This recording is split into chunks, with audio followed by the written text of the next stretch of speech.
Hasan Basri pernah didatangi oleh 3 orang. Hasan Basri seorang ulama tabi'in yang tadi juga saya sudah sebutkan kisahnya di awal pertemuan kita. Beliau pernah kedatangan 3 orang. 3 orang ini minta nasihat, karena selalu dia nasihatin orang. Hasan Basri terkenal kalau bicara teman-teman surga, neraka, kematian. Nasihatnya selalu berkisar di situ. Jadi orang merasa imannya bertambah. Ringkas cerita, datang 3 orang ke rumahnya. Yang satu mengatakan, wahai imam, saya sudah lama menikah tidak punya anak. Saya sama istri saya, dibawa istrinya sama dia, udah lama berobat, sudah 10 tahun menikah nggak punya anak, dan sudah berobat sana sini sama tabib tidak sembuh-sembuh. Apa saran anda? Sudah ikhtiar, kata Hasan Basri, perbanyak istighfar. Bukan baca ya, perbanyak istighfar. Orang ini pergi. Kemudian masuk orang kedua. Hai imam, saya sudah lama sakit, di perut saya ini ada penyakit, sakit. Kalau sakit itu luar biasa. Sudah berobat sana sini nggak pernah sembuh. Sudah ikhtiar. Apa saran anda? Kata Hasan Basri, perbanyak istighfar.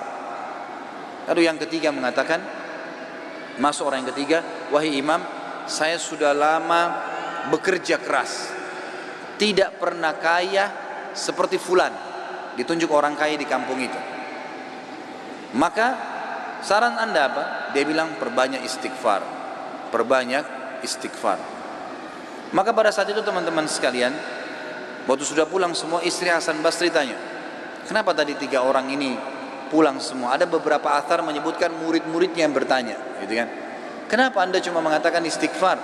Kenapa anda tidak pandu mereka? Mungkin yang satu butuh modal, yang satu butuh tabib, dokter, satu butuh obat mungkin. Kata dia, tidakkah kalian sudah dengar kalau mereka sudah ikhtiar, tinggal ada penghambatnya nih, dan penghambatnya adalah dosa-dosa mereka. Dan Allah sudah berfirman dalam surah Nuh, surah nomor 71 ayat 10 sampai 12. A'udzubillahi minasyaitonirrajim. Nabi Nuh berkata kepada kaumnya, faqultu astaghfiru rabbakum innahu kana ghaffara. Aku berkata kepada mereka, Nabi Nuh berkata kepada kaumnya, istighfarlah kalian, mohon ampunlah pada Tuhan kalian, karena dia maha pengampun. Dia suka kalau kalian tobat tuh. Ayat 10, ayat 11-nya, yursilis sama alaikum midrara. Mereka atau pasti Allah akan turunkan dari langit hujan yang lebat. Dan kita tahu hujan adalah sumber kehidupan manusia. Makna letterletnya, makna tadabburnya adalah, makna tafsirnya, dia akan turunkan dari langit rezeki-rezeki yang midrar. Midrar itu bertubi-tubi.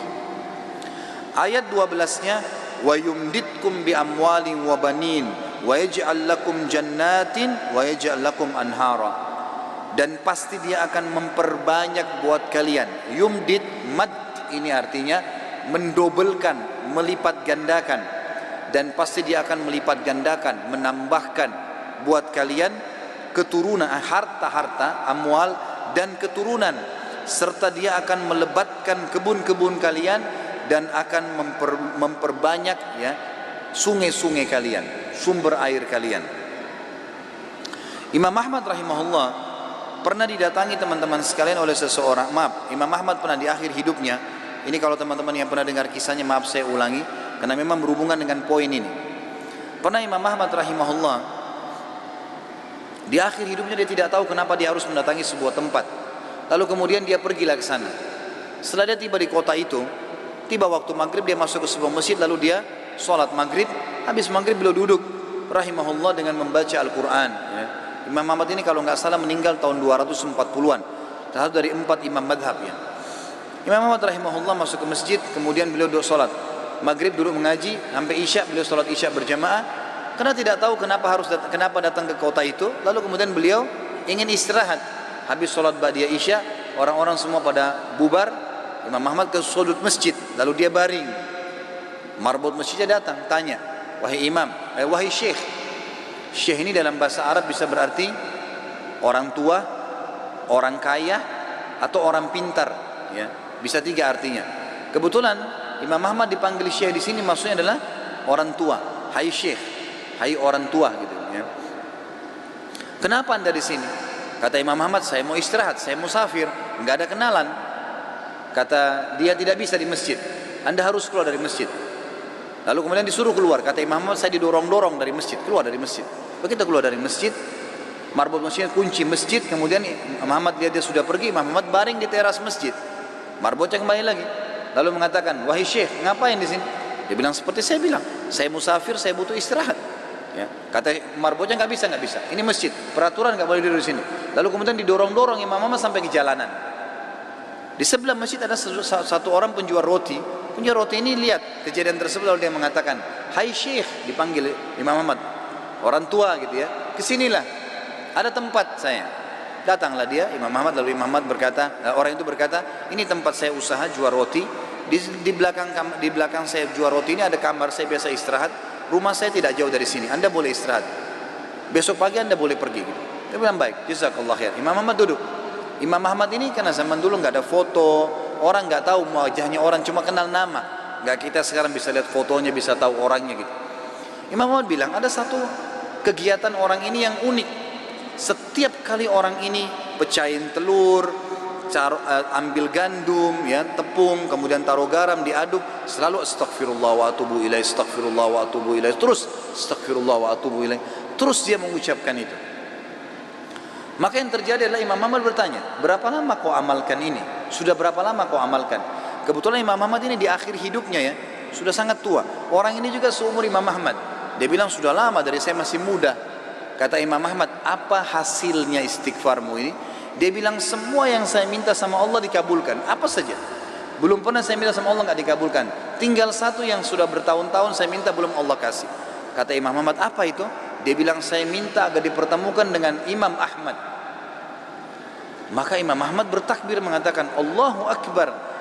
Karena istighfarmu inilah ya, Allah subhanahu wa ta'ala mengutus saya datang ke kotamu ini, dan saya tidak tahu kenapa saya datang. Karena istighfarmu lah marbot masjid melarang saya tidur di masjid dan saya didorong-dorong. Istighfarmu lah yang membuat kau menawarkan saya untuk datang dan nginap di tempatmu. Saya Ahmad bin Hanbal. Allah Azza wa Jal datangkan Imam Ahmad ke rumahnya karena istighfarnya. Ini luar biasa.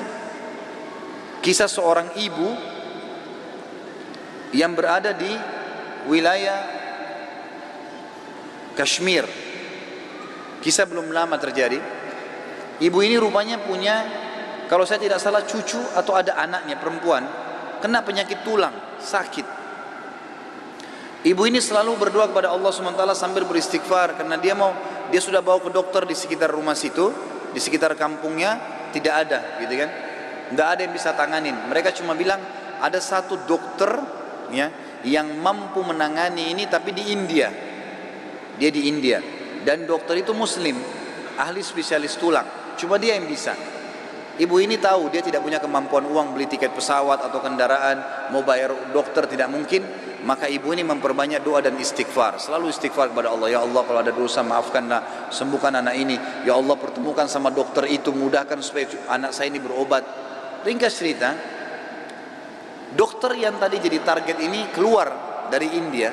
Ada acara, dia naik pesawat melewatin wilayah Kashmir tadi itu. Tiba-tiba pilotnya bilang, pesawat ini badai, lagi hujan deras, tidak bisa pesawat lanjut nih, harus turun di wilayah itu.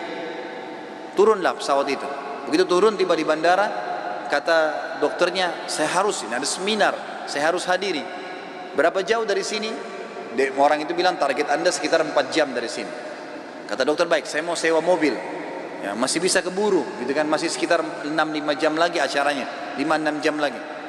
Begitu dia sewa mobil, jalan sedikit dari bandara, ternyata ya, hujan makin keras. Kata supirnya, nggak bisa kita jalan. Kalau jalan ini paksa ini bisa kita dihancurin oleh badai. Kata dokternya, baiklah kita istirahat.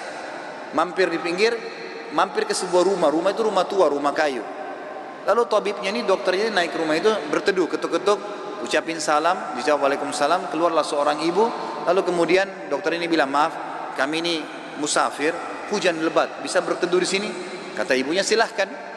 Lalu ibunya itu mengambilkan minuman, dihidangkan minuman. Waktu sementara duduk di ruang tamu, anak perempuan si ibu ini lagi nangis-nangis kesakitan tulangnya. Ini ibu yang tadi sakit tulang. Ini dokter yang jadi target sampai di rumahnya. Lalu kemudian